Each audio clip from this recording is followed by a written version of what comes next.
A child vanishes in minutes, thousands search, and nothing is ever found. Welcome to the mystery of missing 411. Hundreds vanish in America's wilderness under bizarre circumstances, leaving behind questions, theories, and a chilling phenomenon called missing 411. And this story doesn't begin with a mystery. It starts with a normal family trip.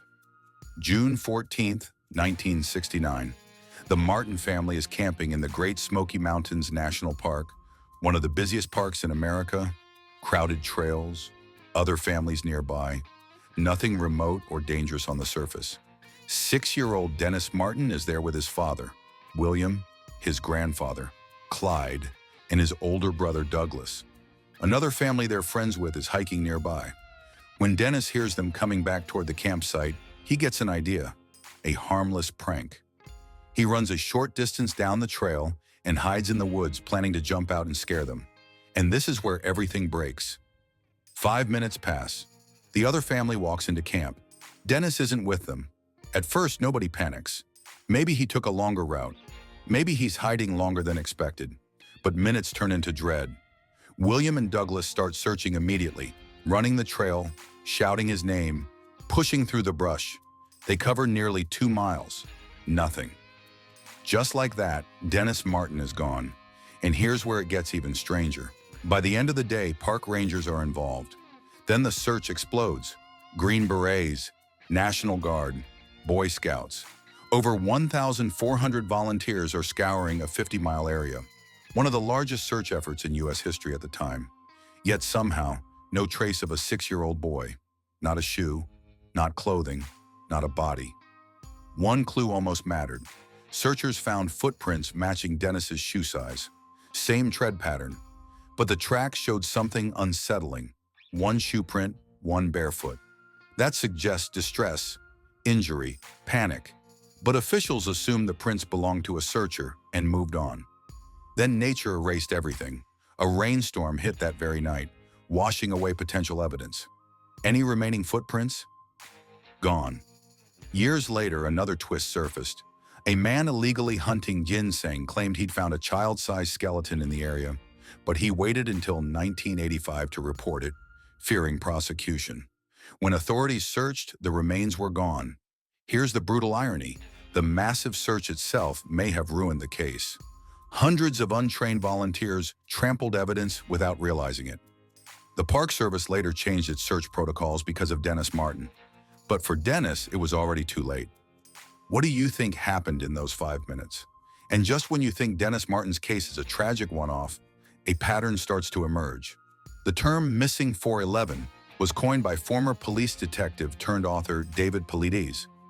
He used it to describe a specific category of disappearances that don't quite behave like normal missing person cases. These aren't urban kidnappings or runaways. These happen in wilderness areas, national parks, forests, remote trails, places where people go to relax, not vanish. Here's the key difference. Ordinary missing person cases usually leave a trail. Witnesses, CCTV, phone pings, some kind of direction. Missing 411 cases often leave nothing. People disappear suddenly, sometimes in broad daylight, sometimes with others nearby. Certain patterns keep repeating. A lot of cases happen near water, rivers, creeks, lakes. Some victims are never found. Others are discovered years later in areas that were already searched thoroughly. And then there are the rare survivors, found alive but confused, disoriented, unable to explain where they were or what happened. Even stranger, these cases seem to cluster around national parks, especially heavily visited ones. The reason this phenomenon exploded? The internet, YouTube breakdowns, Reddit threads, and documentaries. Once people started connecting dots, missing 411 turned from obscure research into one of the most discussed mystery topics online. And if you think this only happened decades ago, this next case proves otherwise. July 2015, a remote campsite near Timber Creek in Idaho. 2-year-old Dior Kuntz Jr. is there with his parents, Vernal Kuntz and Jessica Mitchell, along with Jessica's grandfather, Robert Grandpa Bob Walton, and a family friend. According to their story, it was an unplanned camping trip.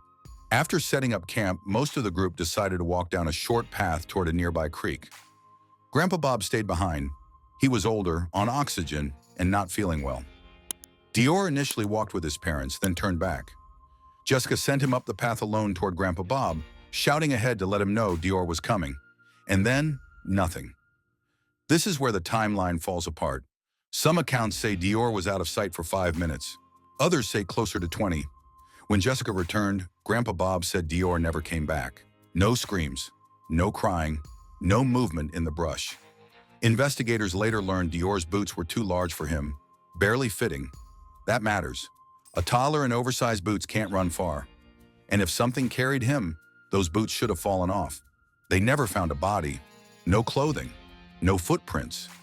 The case shocked investigators because it didn't behave like an animal attack or accident. And that's exactly why Dior Kunz Jr.'s disappearance became a central case in missing 411 documentaries. A modern mystery with no clear explanation. And this is where the Dior Kunz case takes an uncomfortable turn. Investigators didn't just look outward, they looked inward. At one point, Dior's parents were officially named persons of interest. That alone changed how the public saw the story. People started dissecting interviews, body language, and every word spoken on camera. One detail raised eyebrows fast. Vernal and Jessica said Dior went with them to a nearby store before the camping trip. But store employees later said they never saw a child. That fueled suspicion, especially given how impromptu the trip was. No planning, no clear reason. Just a sudden movement into the wilderness. Then there's Grandpa Bob. Some reports suggest he showed signs of dementia. If that's true, it opens another possibility. He may not have heard Jessica call out, or even realized he was supposed to be watching Dior. The environment matters too. The campsite sat near a river, a recurring detail in missing 411 cases. A 2-year-old can wander fast, trip once, and be gone forever. Drowning leaves little evidence. As for behavior analysis, it's shaky ground. Grief warps people differently. Shock doesn't look neat or logical. That's why reading guilt from interviews often leads nowhere. In the end, there's no proof of foul play and no proof of accident. That's why the case remains unresolved. Now here's where the story shifts from tragic to downright strange. Kenny Veach wasn't a child. He wasn't inexperienced. He was a seasoned desert hiker who knew the Nevada terrain well. He even documented his hikes on YouTube under the name Stink Bit McGee. The mystery started in a comment section. Kenny claimed he discovered a cave in the desert outside Las Vegas that made his body vibrate as he approached it. Not fear, something physical, something he couldn't explain. He said the cave entrance was shaped like a giant letter M tall, narrow, unforgettable. Skeptics demanded proof, locations, video. Kenny couldn't provide them. He said he couldn't find the cave again. So he went back, camera in hand, recording his search. He found mines, other caves, wildlife, but not the M-shaped cave. Still, he promised to return, and that was the last thing anyone heard from him. In 2014, Kenny told his family he was going on a short hike. He never came back. Weeks later, searchers found his cell phone sitting on a mineshaft platform, the same one seen in his video. Nobody, no backpack, no camera. Add one detail, and the speculation explodes. The area wasn't far from Area 51. From that moment on, the internet ran wild. And this is where the story completely leaves solid ground. Once Kenny Veach vanished, theories rushed in to fill the silence. Some claimed he'd stumbled onto something non-human, cryptids, shadow entities, things said to live in cave systems far beneath the desert. Others pointed to Native American spirits tied to ancient land and forbidden places. Then came the government angle. Secret tech, underground bases, hidden facilities connected to Area 51. The idea was simple. Kenny found something he wasn't supposed to, and someone made sure he never talked about it again. Aliens, of course, entered the chat. Portals, energy fields. The vibrating cave became proof of advanced technology or extraterrestrial presence. The strangest twist came years later. In 2018, a break-in at a Reiki center owned by Kenny's sister was caught on CCTV. The intruder moved like Kenny, knew exactly where to go, and appeared to favor a knee, the same knee Kenny had injured on a hike. He stole only an iPad. Was it Kenny or coincidence? But there's a quieter explanation that doesn't trend well online. Kenny's ex-girlfriend, Sharon Pilgrim, came forward with a painful theory. She believed Kenny may have taken his own life. His father had died the same way. Kenny was dealing with financial stress and personal struggles. Then the details line up differently. He left his camera at home, odd considering he went out to document a discovery. His phone was placed at the mine shaft, possibly to prevent tracking. Not lost. Placed. This echoes the Peter Bergman case, where someone intentionally erased themselves before disappearing. Some people go into the wilderness not to explore, but to vanish. Nature hides what cities can't. It's uncomfortable, but this explanation fits more than just Kenny's case. It fits many missing 411 disappearances, where no struggle is found because none happened. Sometimes the mystery isn't what took them. It's why they went, ages or occupations, presented as meaningful links. Skeptics say these are statistical coincidences, not evidence. Then there's the idea of clustering around national parks. Critics explain this as a population illusion. More visitors equals more accidents. When millions pass through the same areas, disappearances naturally concentrate there. The cave map controversy further damaged trust.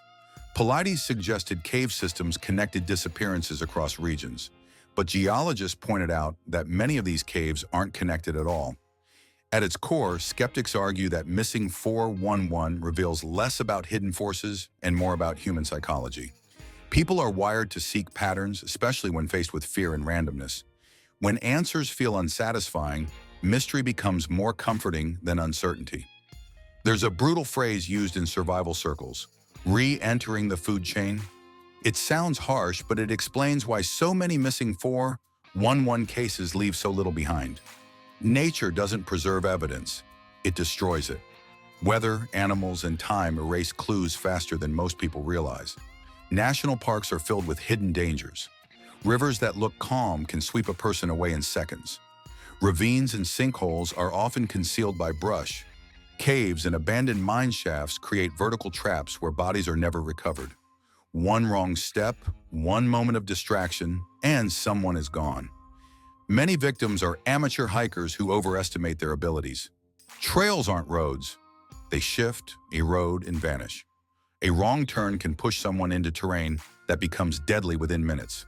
There's also the uncomfortable truth that forests offer cover for predators, human ones. Serial offenders have historically used wilderness areas because they provide isolation and limited witnesses. National parks aren't cursed. They're high-risk environments visited by millions who aren't prepared for how fast safety can disappear. The danger isn't supernatural. It's natural and relentless. This becomes real the moment it happens to you. During a hike in a Vermont national park, I stepped slightly off trail, just a few feet. Fallen leaves had erased the path completely. Within minutes, everything looked the same. Trees, shadows, silence. As the sun dropped, the temperature fell sharply. The forest went quiet in a way that felt wrong. My phone battery dipped lower, and suddenly that little percentage number mattered more than anything. Panic crept in fast. Rational thinking gave way to fear. Every sound felt amplified. The woods took on a Blair Witch-like atmosphere, where direction stopped making sense. I found my way back, but that moment changed how I see these cases. Getting lost doesn't require stupidity, just a few ordinary mistakes. And once panic sets in, survival becomes a psychological battle as much as a physical one. When you strip away the emotion, missing 411 becomes a question of pattern versus coincidence. Proximity to water makes sense. People follow rivers, fall into them, or search near them. Clustering happens because parks concentrate visitors. Statistics explain what fear turns mysterious. Conspiracies feel comforting because they suggest control. A hidden enemy is easier to accept than randomness, but large-scale government cover-ups involving thousands of rangers, search teams, and families don't hold up under scrutiny. There's also an ethical line. Turning real tragedies into entertainment risks exploiting grief. David Paulides himself suffered a devastating loss. His son Ben died by suicide.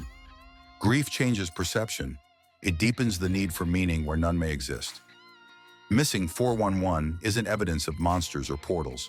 It's a reflection of loss, fear, and the human need to understand the unexplainable, even when the explanation is simply tragic. Missing 411 isn't proof of monsters or portals. It's a reminder of how unforgiving nature can be. Every disappearance is real, tragic, and human. Whether mystery or misfortune, one truth remains. The wilderness doesn't care, and it doesn't give answers easily.